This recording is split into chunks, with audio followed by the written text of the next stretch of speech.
They say that till death do us part is the ultimate promise, the final boundary. When the heart stops, the contract ends. We bury our loved ones, we weep, and we walk away. We leave them to the earth. But what if you didn't? What if you believed that death was just a clerical error?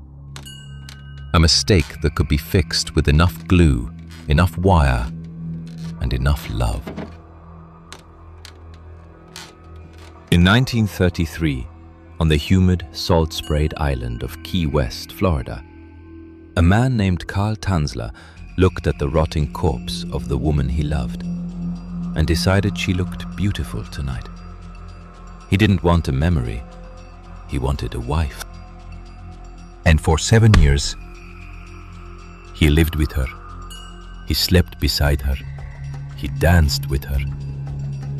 This is the story of a love so strong it defied the grave, and a madness so deep it turned a human being into a doll.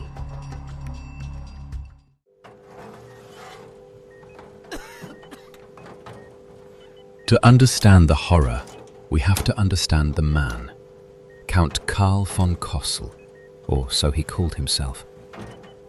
Born in Germany, he drifted into Key West in the 1920s. He was a man out of time. He wore white suits, spoke with a thick accent, and worked as an X-ray technician at the Marine Hospital. But Carl had a secret. Since he was a child, he claimed to be visited by the ghost of an ancestor, the Countess von Cosel. She gave him a prophecy.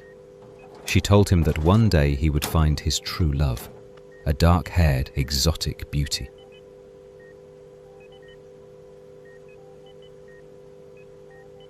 April 22nd, 1930. A young woman walks into the hospital. She is 21 years old, Cuban-American, raven hair, dark eyes. Her name is Elena de Hoyos. She is striking. She is vibrant. She is also dying.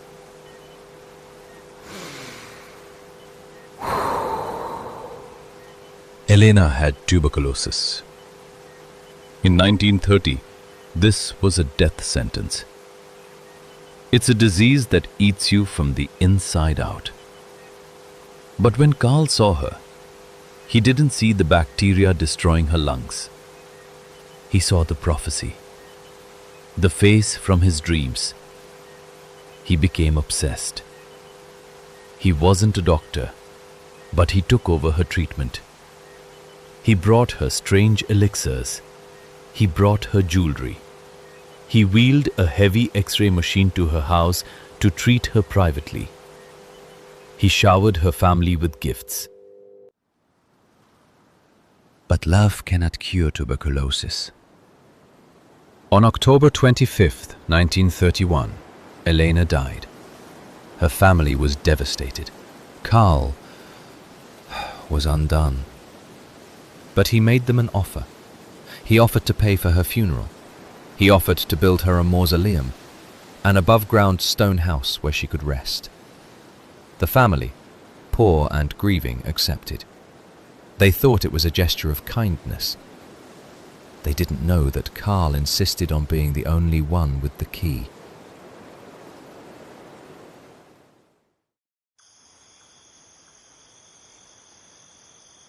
For 2 years, the mausoleum was Carl's second home. He visited every night. He sat by her coffin. He spoke to her.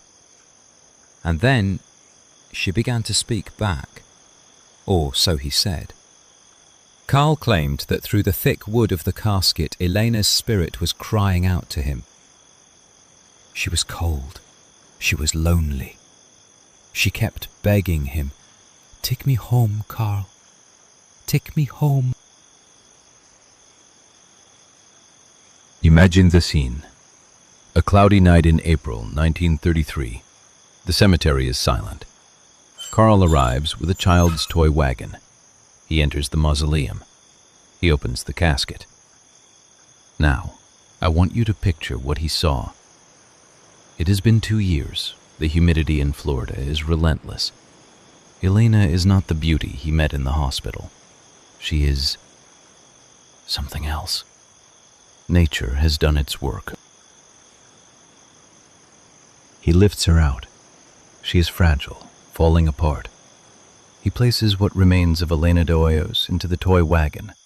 He covers her with a sheet, and slowly, under the cover of darkness, he wheels her through the streets of Key West. Past the neighbors, past her family's home. He brings her into his house. He locks the door. And the real work begins.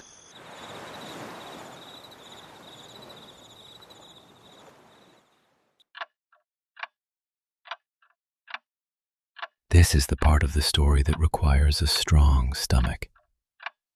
Carl didn't just want a corpse in his bed. He wanted Elena. But Elena was decomposing.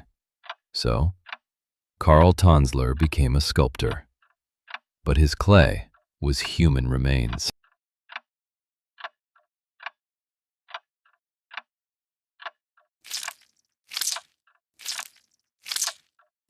Her bones were disconnecting, so he wired them together with piano wire and coat hangers. Her eyes had disintegrated, so he placed glass eyes in the sockets. Her skin was gone, so he soaked silk and plaster in a mixture of wax. He plastered it over her bones, molding a new face, a mask of wax and fabric. He bought her the finest clothes. He put jewelry on her skeletal fingers. But he couldn't stop the smell. The smell of decay is sweet, sickly, and impossible to hide.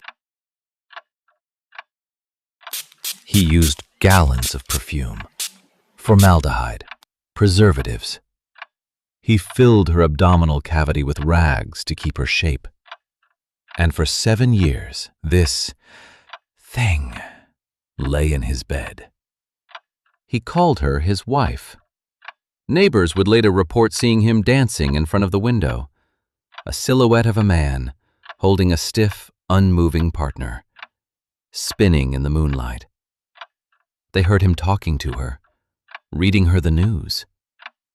Imagine waking up every morning, turning over, and seeing those glass eyes staring at the ceiling, the smell of perfume and rot filling your nose, and thinking, this is happiness.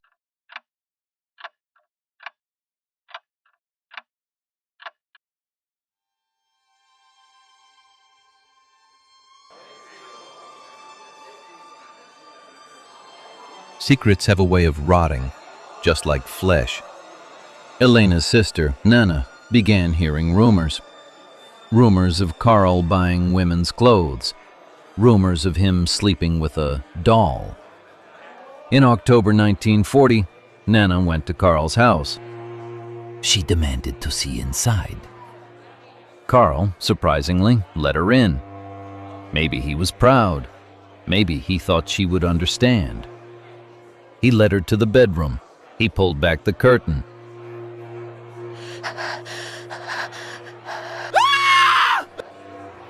Nana saw the figure in the bed. The wax mask, the glass eyes, the gloved hands. She ran. The police arrived shortly after. They arrested Carl. They took the doll to the morgue. When the pathologists examined the body, they were horrified. It wasn't a doll. Under the wax and the silk and the wire were the bones of Elena de Hoyos. They found a paper tube inserted into the body, implying that Carl's relationship with the corpse was physical. The town of Key West went into a frenzy. But here is the final twist, the final horror. The public didn't hate Carl. The statute of limitations on grave robbing had expired. He was released. And the public? They romanticized him. They saw him as a tragic lover, a man so devoted that death couldn't stop him. They put Elena's body on public display at the funeral home. Over 6,000 people came to see the doll lady. Children pressed their faces against the glass to look at the wax woman.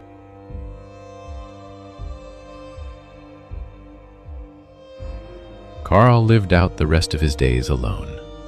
Or mostly alone.